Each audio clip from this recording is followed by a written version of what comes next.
Hello and welcome to Deadbeat Nation. This is Dan the Man, the Jackrabbit, bringing it to you live one more time today. It's Veterans Day out there for all you veterans. Thank you for your service, and all you veteran deadbeat fathers. So, as horrible as that sounds, that is the reality of the state of the nation that we live in.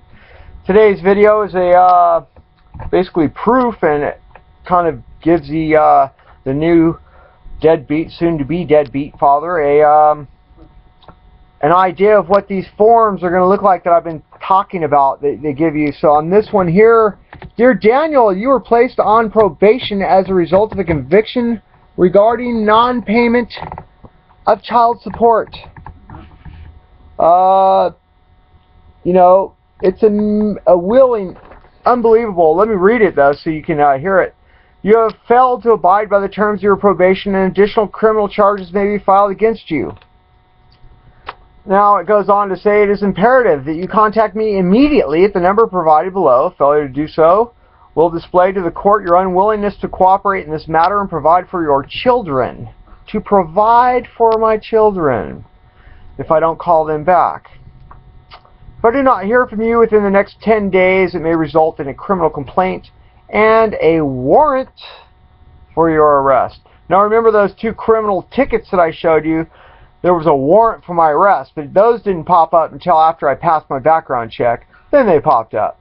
But this is what the letter looks like, and everybody should be, you know, familiar with it. There's the lady's number right there, and the phone number in case anybody wants to know.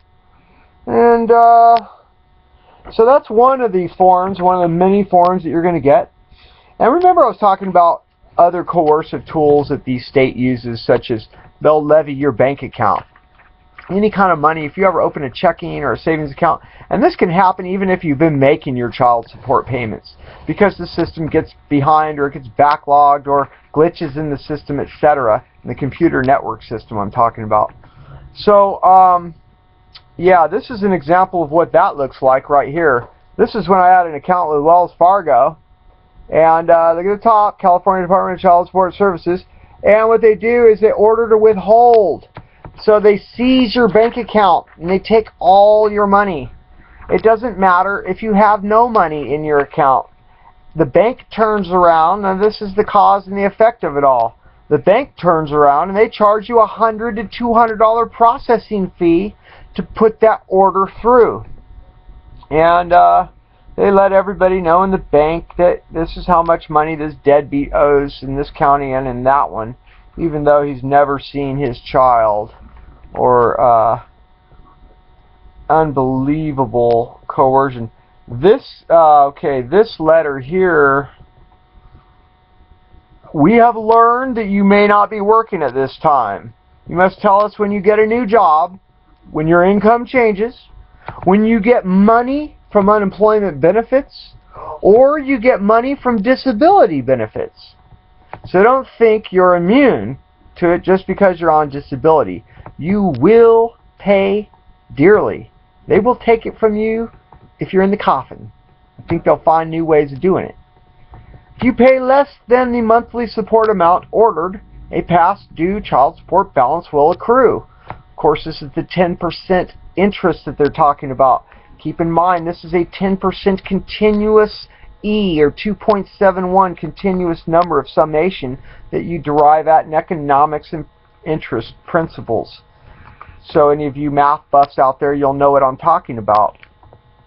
But it's continuously compounding interest is the problem.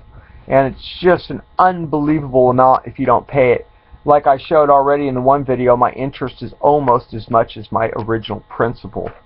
A lot of you are saying, well, I'm just tuning in. Why didn't you just pay your child support? Well, I did. I paid my child support through the year. Tens of thousands of dollars I've paid. Never once did I see the child. In addition to that, I paid for attorneys, and I paid for private investigators, and I paid for web page searches and reverse directory searches, and I paid for negotiators, and I wrote letters, and none of that mattered. They garnished my wages. I even jumped in trash cans. At the end of this video, I'm going to show proof of that, and they said they didn't get my payments.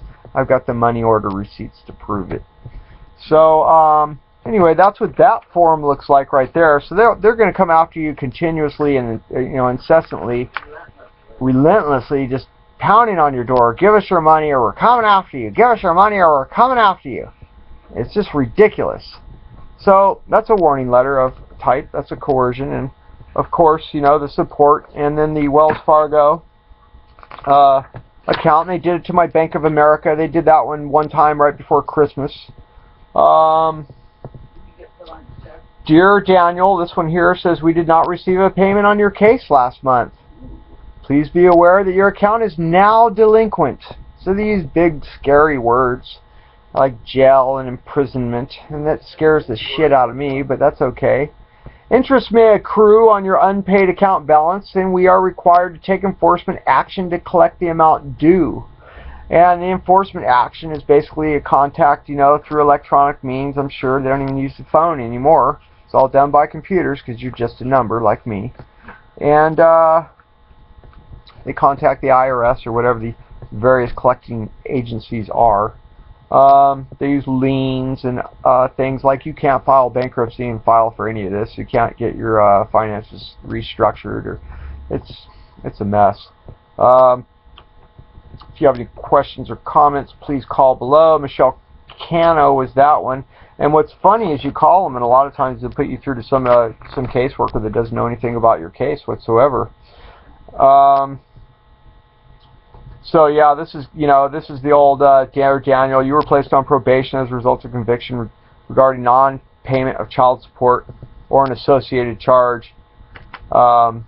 This is amazing coercion, but I wanted to show you folks that, and I think in the next video I'll show the proof that I did jump in Dipsy dumpster trash cans to collect $5 or $10 after I ate a couple red bean and cheese burritos from Del Taco that were 69 cents and filled my belly for the day. I did make my $20 payment, and I'll show proof of that.